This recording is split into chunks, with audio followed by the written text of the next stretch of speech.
Good morning. I don't normally do this in this manner for public consumption, but because I'm preparing myself to go and ride in less than a week, my cycling campaign, cycling from Johannesburg all the way to Cape Town. I felt it was important perhaps to invite you to join me in my sanctuary or my place of peace as I try and meditate. A lot of things are happening. Put this camera over here so I can be comfortable, especially with a week or so with remaining until I go on my epic ride of 2,450 kilometers, and I need to be able to bring myself back into a place of calmness, a place of relaxation. Excuse me, I'm getting a sweet. I was cycling, I needed the sugar. So I invite you here now to come and just meditate with me, put in the intention to go and have a safe ride. Also be able to allow my higher power, my supernatural being, God, to go ahead of me and clear the path, and also go ahead of me and prepare the hearts and the ears that need to receive a message, and also those who are seeking to get out of an abusive environment and a state of mind that is just draining and killing, and depression. You might feel like you are alone. So tapping into this meditative state so that I can be able to connect with you, in a scarred space, and prepare your spirit and heart to receive. For a teacher arrives when a student is ready. I had to also understand for myself that I had to go through so many things to get to where I'm at now. I started this Right Abuse campaign in 2016, 2015. The idea came to me in 2014 and actualized in 2016. When it came, I didn't understand what it was for. Why should I just pick up a bike and go and cycle across South Africa and Africa? I had the urge to just get up and do, get up and go, get up and say, get up, get up, get up, get up. This was my get up. And it just started off on one day. I picked up the bike just to leave behind all the things that are tormenting me. I've shared on various occasions many parts of myself on this platform, from my drug addiction, from overcoming drug addiction, having come out of rehab. It's been 2 years now, and I've been clean, thanks to God. Also shared my depression stories. Also shared my father wound extensively with Coach Buledi on her social media platforms, as we discussed the father wound of being abandoned by Baba, and having to grow up and having to overcome these things, having to heal from these things, having to forgive, having to hate, having to do all these things. I've also even posed nude because as a symbolicist, to show that we need to take off all the things that we put and clothe ourselves with over the years, and realize that our beauty is perfect in our imperfection, with the scars that we carry around us. Some are visible, some are not visible. So the internal man, I've been struggling with him for such a long time. And over the years, as I started off in Right Abuse, I know that there's the program A1, apparently called His Identity. And his identity program in Right Abuse is to help. Wait, before I even say help, his identity, I discovered that as I was researching why abuse is so prevalent in our nation, in the world, the one thing that led me to was that man does not know who he is. Man has lost his way. And if man knows who he is and is in good standing between him and his higher power, between him and his creator, or between him and his spiritual element, if he's in line with that and is righteous and does the right things according to that way of living, then there will be no abuse. I had to live and experience that myself. I had to dig deep and find out my own identity. That's why the father wound issue came up. This thing of abandonment. That's another whole new series and topic and conversations we're going to have on my platform on Impulse Africa radio station every Sunday at 8 a.m. to 10. These are the things we tackle, you know. And I've done that. I'm basically living this non-profit organization. I'm living it. I fixed my surname. I had to fix my identity. I had to heal. I had to forgive him. I had to allow myself to be angry and hate him for that he abandoned me and he left me, and him abandoning me harmed me. And I had to let go of self-pity and blame. I can't be blaming him for izinto zenzeka empilweni yami. But identity is an important aspect of a man's life. I had to figure that out. And I did over the years. It was a hard and painful one. I had to do the same thing with my children.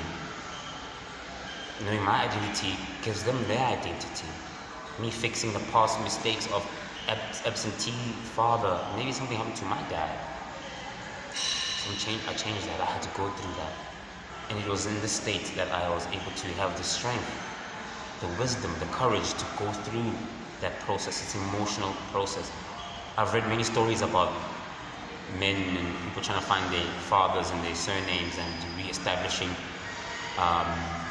generational curses, breaking them and re-establishing their identity. For if a man does not know who he is, he will not know where he is going. So then he will fall for anything. And the internal frustration can be expressed in an abusive manner because inside of him he struggles with certain things, knowing who he is. Another pillar in right abuse is her dignity, restoring her dignity. I believe that why it's a pillar and why it's a program in right abuse, because if we were able to restore the dignity of a woman and her pride and her self-worth and love within herself, she would then not allow herself to be abused by or allow herself to compromise herself to be in a place. Classic example is also there to they get into relationships because it's a means to an end. Ubhuti was a provider for his and then she will stand for his right. So restoring her dignity is important. In my personal life with this, I had to restore the dignity of my ex-wife because it was important for me to establish bringing her back dignity in her life because of the things I've said out of hurt and the way I perceived our end of our marriage was, as justified as I was in that pain, I did cause harm, I did abuse. And other women too in my life, the other mothers of my children, I got 3 mothers of my children. I had to restore their dignity. It was hard, it is still an ongoing process. But I thank God that we were able to talk now. I even shared some pictures I put up on social media platforms, the plaintiff and defendant. I was the plaintiff, she was the defendant. It's amazing how God was able to restore that. And now the language that comes out of my mouth about her is changing and is changed, thus restoring dignity in her life. Restoring dignity into my mother's life. It's part and parcel of cleaning up my life, was restoring dignity in hers. Now I know I'm living in my purpose. My mama is happy. Dignity in her life is restored, a woman. My sister, I was able to look up to an older brother who's doing the right thing. Fixing myself was paramount to restoring dignity in her life. And then another most important woman in my life is my daughter. Restoring her dignity by coming back into her life, being a present father. That on its own was a struggle. I learned so much from my brother, Mr. Dynamics. He's cycling soon, and I wish you all the best, bro. The presence in fatherhood is essential. It was so hard for me because I don't have an example of that. I don't know what that looks like. So I don't know how to play in that space of being a present father. And I thank God for my stepdad who was there and he filled the gap. So I have reference. So if I change my perspective, that's how I've been living my life, crying like this and that is not there. I don't know who I am, my identity, I had to restore that. But when I change my perspective, I change my outcome. That's the purpose. Also, in right abuse, there's another pillar there that says the 10 Rand campaign. 10 Rand campaign, if a million South Africans can give 10 Rand, how much is that? Do the math. It's a lot of money which you can use to extend programs like of cycling, because through cycling I was able to find myself, pushing myself physically. I was able to do that. I've only given you just a glimpse into my life and my journey. And the 10 Rand campaign is also quite significant because in all of this, in the last 5 years, I have had no money to do these things. And I always turn and come to this space of meditation and ask my creator, if you planted this movement or this calling upon my life to give of myself so that I can be able to I truly believe I can inspire. I truly believe I can inspire, and how I can do that is by sharing my own story, my own way. Opening up myself to possible criticism, opening myself to possible people laughing at me,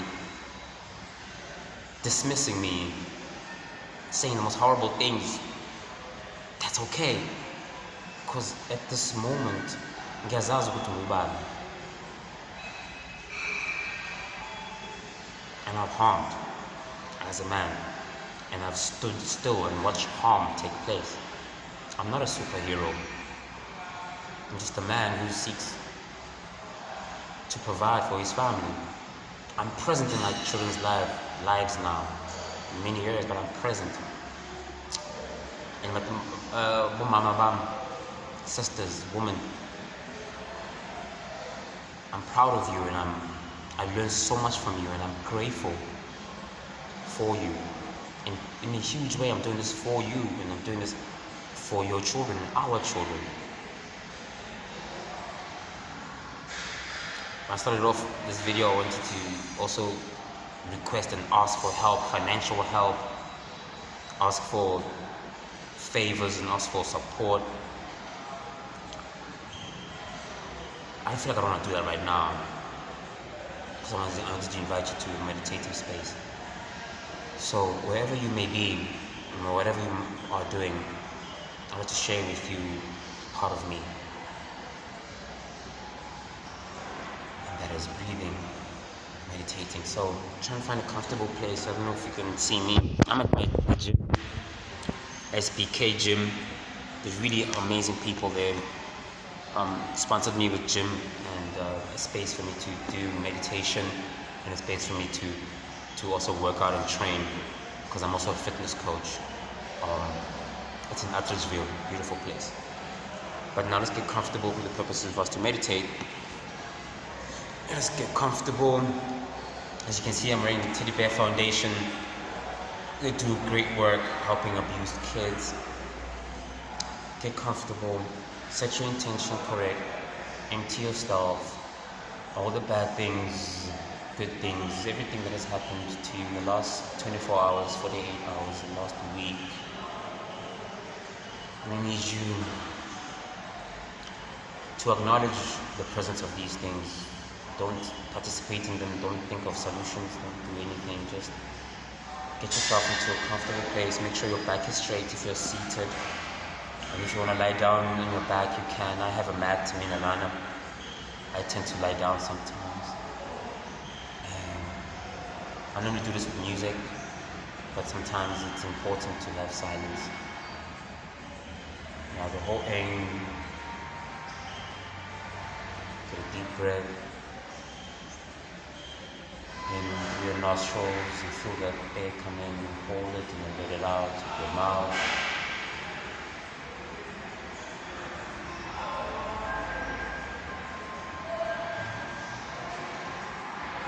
At times you may feel a bit silly. It's okay.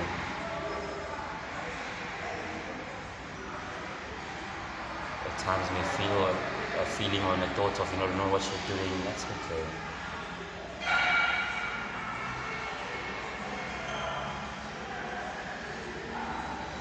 And if maybe you want to meditate with before you start this by reading a scripture or listen to some affirmations or listen to your favorite song or nature sounds, whatever gets you there. You don't have to follow any particular religion or faith or anything of that nature, just as long as you are in this space. And the whole aim is to listen not to your mind, not just to your body, not just to a specific thing, but to all things. Allow all the sounds, all the feelings to go through you. What I want you to do is be a viewer of your thoughts, not a participator. View them. For me, my intention, because I've got a few more days left until I ride and I cycle, so a lot of logistical things that are still not concluded. Still a bit anxious and a bit nervous that I don't have a safety car and a bit of money and support for this and that. So for me, it's to let go of controlling the outcome.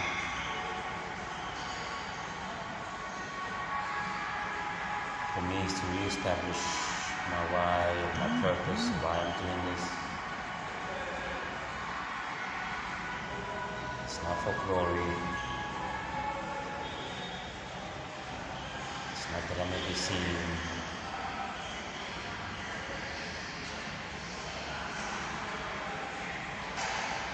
It's not that I'm bored.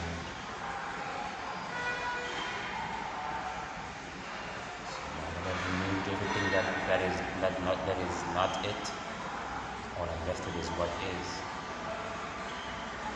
And whether it's good or bad, or whether it fits into anyone's plan or anything else, it doesn't matter at this moment.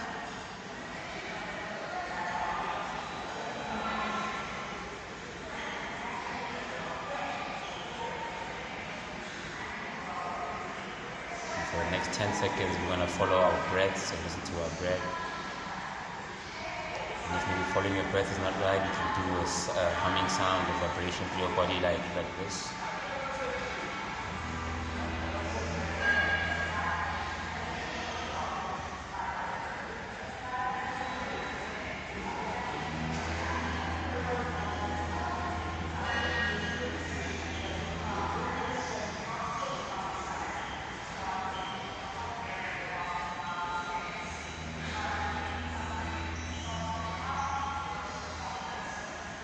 I take a deep breath and I let out a humming sound from deep within my belly. And while I do this, it sends vibrations through my body and it shakes. I do that when I feel like I'm losing, I'm getting lost in my thoughts.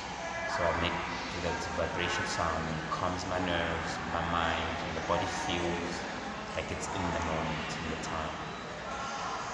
And I get back to my meditation.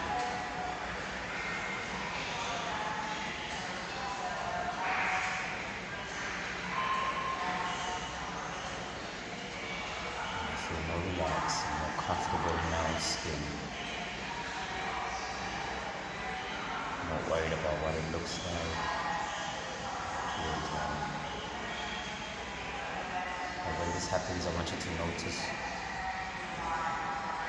When you deep breath in and out, notice how this pressure kind of goes down to the bottom of your lower back. If that happens, I want you to stretch your back, lift up a bit. And then when you lift up a bit, deep breath. If there's discomfort in your body somewhere, it means your body's talking to you and showing you that there's something there. Either stretch it out or get into a more comfortable position. If it's really painful, don't ignore it, rather stop. And you can join us another time.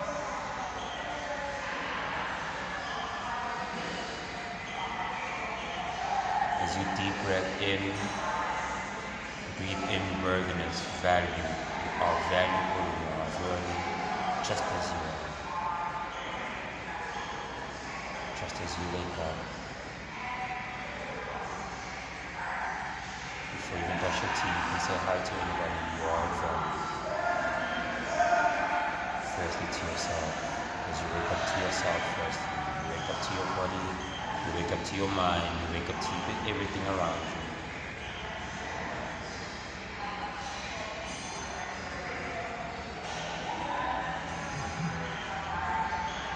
Gratitude.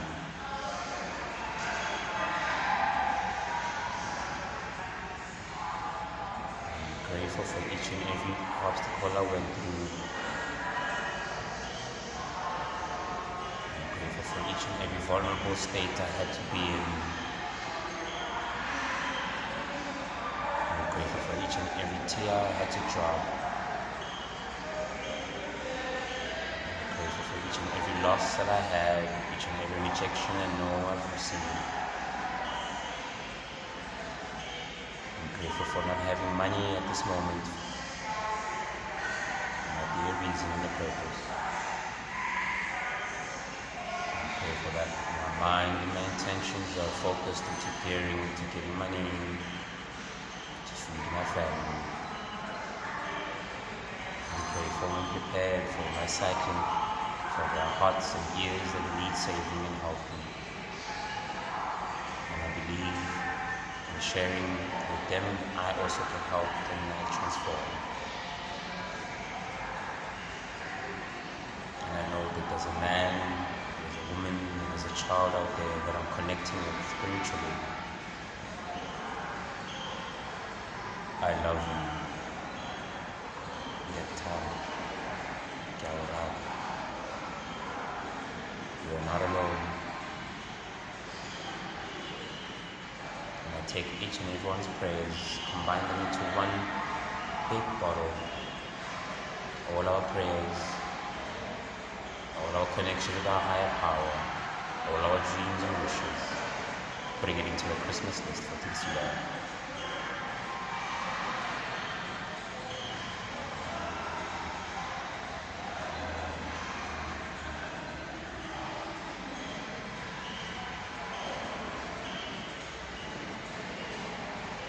It's okay.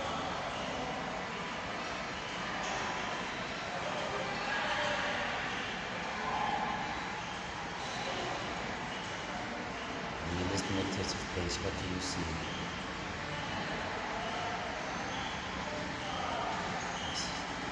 I see ourselves in a deep breath.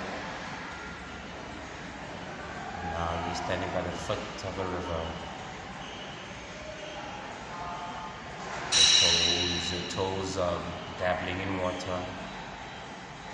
You feel the cold sensation of the water in your toe. You feel the wind on your skin. You hear the birds chirping. And in the distance you can hear a ripple of a waterfall. The water is soothing. The sun is shining on your face gently.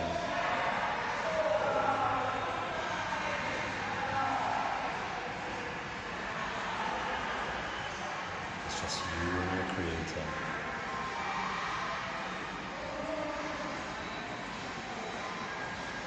And your feet are steady in the water. Almost feels like they're being baptized. Your path has been washed. Footsteps, wherever they want to step, it's been cleared. You see your way clearly. You're able to let go. Once you're at this river, I want you to spread your arms.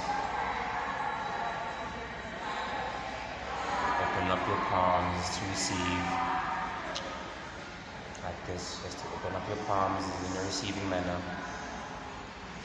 And do this as you think and connect to your higher power. This is your moment to connect with your higher power. If you pray, you pray. If you hum, you hum. If you want to laugh, you want to cry. Basically just be, in the next 2 minutes, be in the space of your higher power. Calling them in, let them see you as you're standing, as I call it, my higher power, and both our higher powers can connect spiritually, and they can converse about us. I'm going to talk to my higher power internally for the next 2 minutes in silence, and I would encourage you to do the same. As we all have different faiths and different ways of connecting, connect the way you're comfortable with.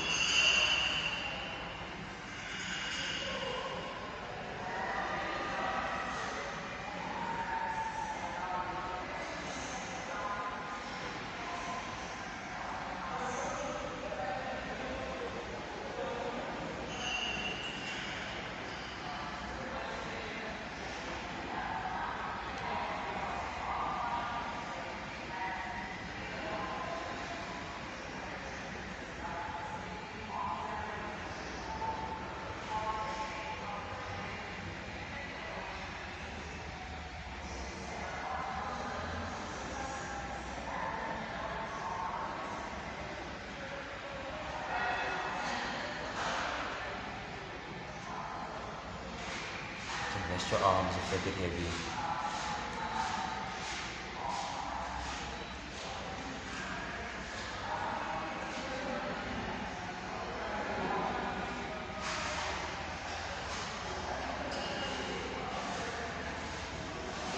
Punch you down. Get to one. Bring back your conscious mind back into your body, back into where you're standing by the water. Now we're going to turn around from the water and we want to walk back towards where we are now. So take a deep breath as I count you down. 10. Remember, as you hear that countdown, you're grateful. You know that your higher power has heard you. You know that your path has been cleared. 9, 8, 7. Know that anywhere you're going to go this festive, you're going to be covered. Your pathway is going to be clear. Whatever it is that you're looking for. 7, 6, 5, 4, 3, 2, and 1. If your eyes were closed, I'm going to need you now to gently open them up and welcome back. This is what I do to calm myself down, to calm my nerves down. It's an awesome not trick, but an awesome thing to do.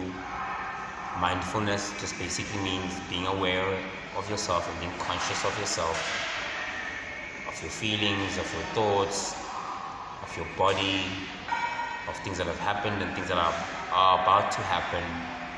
You need to be aligned with yourself in one way or another. And I'll leave you with these parting words.